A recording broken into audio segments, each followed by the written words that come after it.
अस्सलाम वालेकुम वरहमतुल्लाह। इस चैनल पर गवर्नमेंट जॉब्स की प्रिपरेशन के लिए सीरीज़ स्टार्ट की और आज इस्लामियात सीरीज़ का लेक्चर 3 है। तो देखते हैं इसके कुछ इंपॉर्टेंट एमसीक्यूज़ को। MCQ number 1 is what is the meaning of वुज़ू। वुज़ू का क्या मतलब है? ऑप्शन ए प्योरिफिकेशन यानी तहारत, ऑप्शन बी क्लीनलाइनेस यानी सफाई, ऑप्शन सी एब्ल्यूजन। एब्ल्यूजन का एग्जैक्ट मतलब वुज़ू होता है, तो the right answer is option C. Next MCQ is how many obligations in वुज़ू आर। वुज़ू के कितने फ़राइज़ हैं? The right answer is 4। वुज़ू के 4 फ़राइज़ हैं। कौन कौन से हैं उनको भी देख लेते हैं। नंबर 1 इज पेशानी के बालों से ठोड़ी के नीचे तक और एक कान की लो से दूसरे कान की लो तक मुंह धोना। दूसरा होता है दोनों हाथों को कोहनियों समेत धोना। तीसरा होता है चौथाई सर का मसा करना और चौथा होता है दोनों पाँव को टखनों समेत धोना। The next is how many सुन्नते वजू आर, यानी वजू की कितनी सुन्नतें हैं। The right answer is 13। वजू की 13 सुन्नतें हैं। ये इन सुन्नतों में से भी कोई ना कोई क्वेश्चन आ सकता है, एग्जामिनर पूछ सकता है कि कौन सी सुन्नत है, तो वो भी पता होनी चाहिए। First is intention is the first सुन्ना ऑफ वजू, यानी नियत करना। The second is supplication like बिस्मिल्लाह बिफोर स्टार्टिंग वजू, वजू शुरू करने से पहले बिस्मिल्लाह पढ़ना।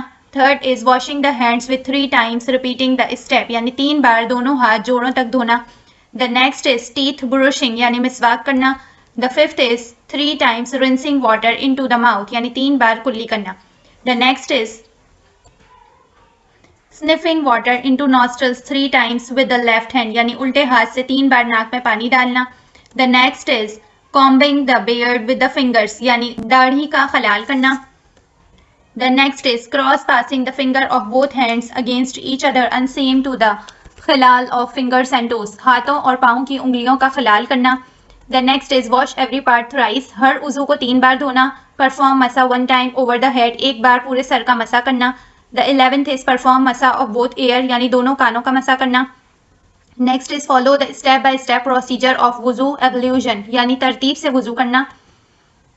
And next is wash every part without delay to make sure that no part dries before the next step, पे दर पे वजू करना कि एक उजू खुश्क ना होने पाए और दूसरा वजू धुल जाए। The next MCQ is how many मुस्तहिब इन वजू आर, यानी मुस्तहिब का मतलब होता है कि करें तो अच्छी बात है और अगर ना करें तो कोई गुनाह नहीं मिलेगा। तो वजू के कितने मुस्तहिब हैं? 5। कौन कौन से हैं? To begin ablution from the right side यानी दाहिनी तरफ से वजू करना, अगर ये करेंगे तो अच्छी बात है, गुनाह नहीं मिलेगा। अगर हम उल्टे साइड से करेंगे तो भी, लेकिन अगर ये करेंगे तो ये अच्छी बात होगी। द नेक्स्ट इज परफॉर्मिंग मसा ऑफ द नेप यानी मसा करना।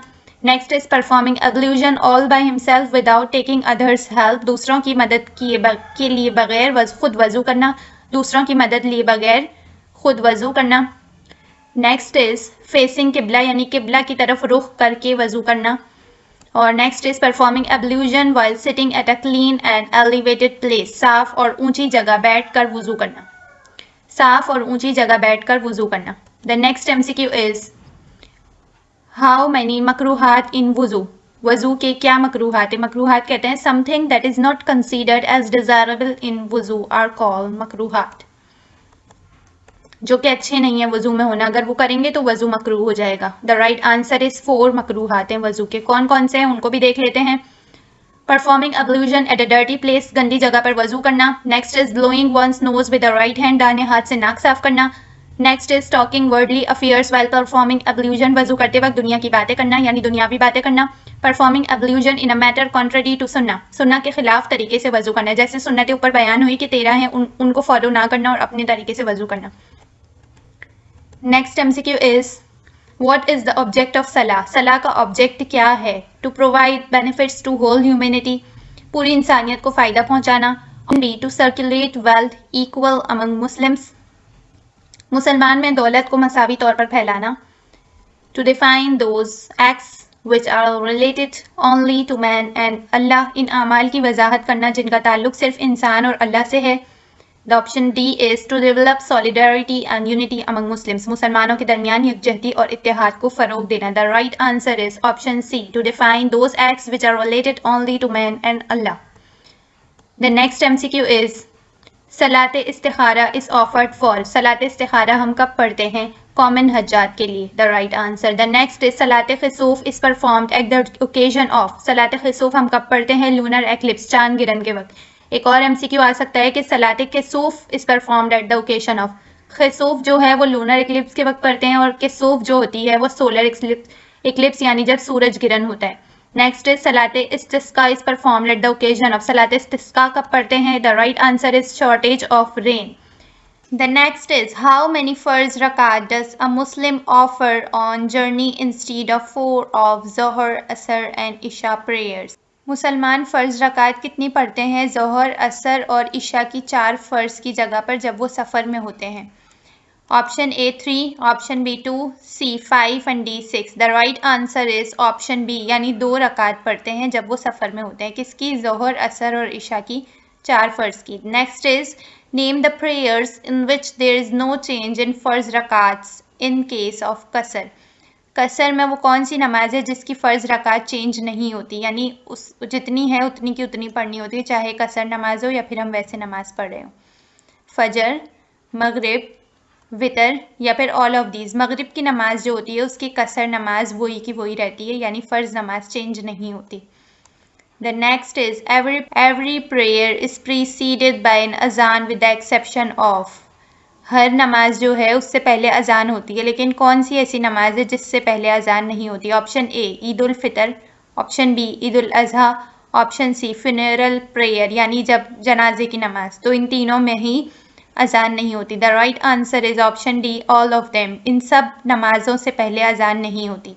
The next is a person who performs prayer alone is called. वो पर्सन जो अलग से नमाज पढ़ रहा होता है उसे क्या कहते हैं? मसबूक, मुनफरिद, ईमान, मक्तदी। द राइट आंसर इज मुनफरिद। The next is standing straight for a short while after रुकू इज कॉल्ड। जब हम रुकू करते हैं उसके बाद हम स्ट्रेट खड़े हो जाते हैं नमाज में, उसको क्या कहते हैं? क़ियाम, जलसा, कौमा। तो उसको कौमा कहते हैं। कौमे की हालत होती है यानी जब रुकू के बाद नमाज में सीधे खड़े होते हैं, उसको कहते हैं।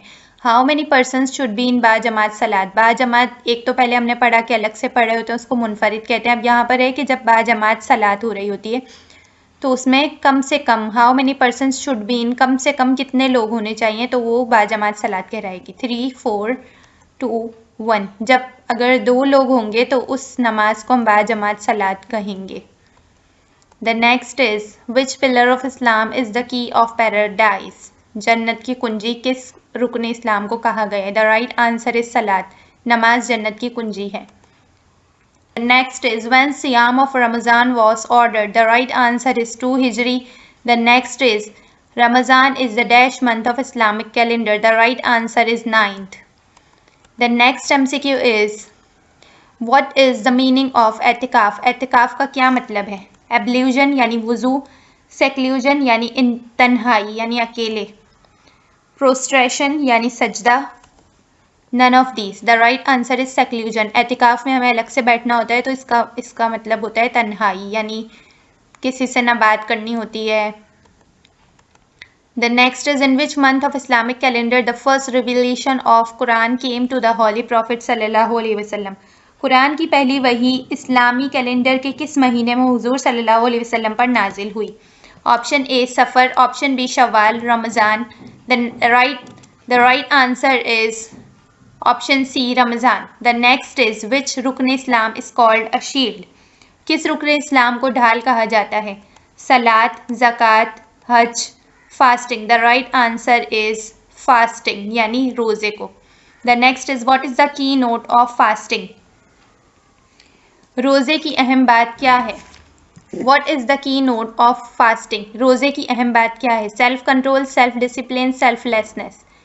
खुद पर काबू पाना, नज़्म ज़ब्त, बेनियाजी। The right answer is self control and self discipline. दोनों सही है यानी option D is the right answer, both A and B. What is called the first अशरा ऑफ रमज़ान। पहले रमज़ान के पहले अशरे को क्या कहा जाता है? अशरे मग़फ़िरत, अशरे रहमत, अशरे निजात। Option D all. The right answer is अशरे रहमत यानी अशरे रहमत फर्स्ट अशरे को कहा जाता है। ये भी क्वेश्चन आ सकता है कि अशरा ऑफ रमज़ान कहा जाता है अशरे मग़फ़िरत को, ये भी आपको याद होना चाहिए। और थर्ड अशरा ऑफ रमज़ान जो कि लास्ट अशरा होता है वो कहा जाता है अशरे निजात को। Thank you for watching. Like, share and subscribe.